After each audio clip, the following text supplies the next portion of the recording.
Hello everyone, all about প্রীতির আরও একটা এক্সাইটিং ভিডিওতে তোমাদের অনেক অনেক ওয়েলকাম জানাই। আজকেও তোমাদের সাথে দুর্দান্ত স্বাদের একটা রেসিপি নিয়ে আমি হাজির হয়ে গেছি। আজকে আমি তোমাদের সাথে শেয়ার করব আমার বরের হাতে স্পেশাল ভেজ পোলাও। প্রেশার কুকারে রান্না করা সত্ত্বেও একদম ঝরঝরে হবে পোলাওটা, আর খেতে হবে জাস্ট দুর্দান্ত। তো চলো রেসিপিটা তাহলে এখান থেকেই শুরু করা যাক। খুব সহজ একটা রেসিপি, আর অনেক কম সময়ে কিন্তু তোমরা এটা বানিয়ে ফেলতে পারবে। যারা হোস্টেলে থাকো বা একা থাকো তাদের কিন্তু এই রেসিপিটা ভীষণভাবে কাজে আসবে। তো চলো ইনগ্রিডিয়েন্টগুলো প্রথমে শেয়ার করে দিই।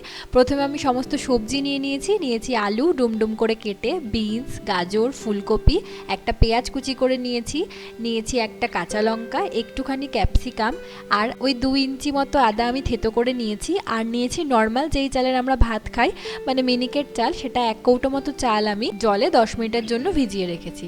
আর এটা পুরোটাই হবে প্রেশার কুকারে। তাই তো বললাম, যারা একা থাকো বা যারা হোস্টেলে থাকো তাদের জন্য কিন্তু এই রেসিপিটা একদম দুর্দান্ত ম্যাজিকের মতো কাজ করবে।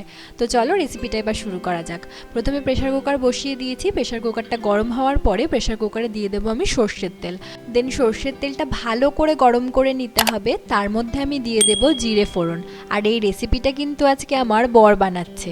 আমি কিন্তু এই রেসিপিটা খুব একটা ভালো বানাতে পারি না, এইটা কিন্তু আমার বরই জাস্ট দুর্দান্ত বানায়। তো বললাম, ওই যে তেলটা গরম হয়ে যাওয়ার পরে তেলের মধ্যে দিয়ে দেবো জিরে ফোড়ন। তারপর জিরেটা থেকে যখন একটু ভালো গন্ধ বেরোবে তখন একে একে আমি পেঁয়াজ কুচিটা আর লঙ্কা কুচিটা দিয়ে দেবো। পেঁয়াজ আর লঙ্কাটাকে ভালো করে আমি একটু ভাজা ভাজা করে নেব। তারপর আমি একে একে সমস্ত সবজি, আলু, ফুলকপি, গাজর, বিনস, মানে যা যা আছে সমস্ত সবজিগুলোকেই আমি একে একে দিয়ে দেবো। তারপর যে আদাটা থেতো করে রেখেছিলাম সেই আদাটা দিয়ে ভালো করে মশলাটাকে কষিয়ে নেব। তারপর আমি কিছু গুঁড়ো মশলা এখানে দিয়ে দেবো লবণ, পরিমাণ মতো হলুদ, লঙ্কার গুঁড়ো আর জিরের গুঁড়ো। তারপর পুরো মশলাটাকে আমি ভালো করে কষিয়ে নেব যতক্ষণ না আদার কাঁচা ভাব গন্ধটা কিন্তু চলে যাচ্ছে। মশলাটা যখন কষে কষে আসবে তখন যেই চালটা আমি ভিজিয়ে রেখেছিলাম সেই চালটাকে আমি জল ঝরিয়ে পুরো চালটাকে দিয়ে দেবো।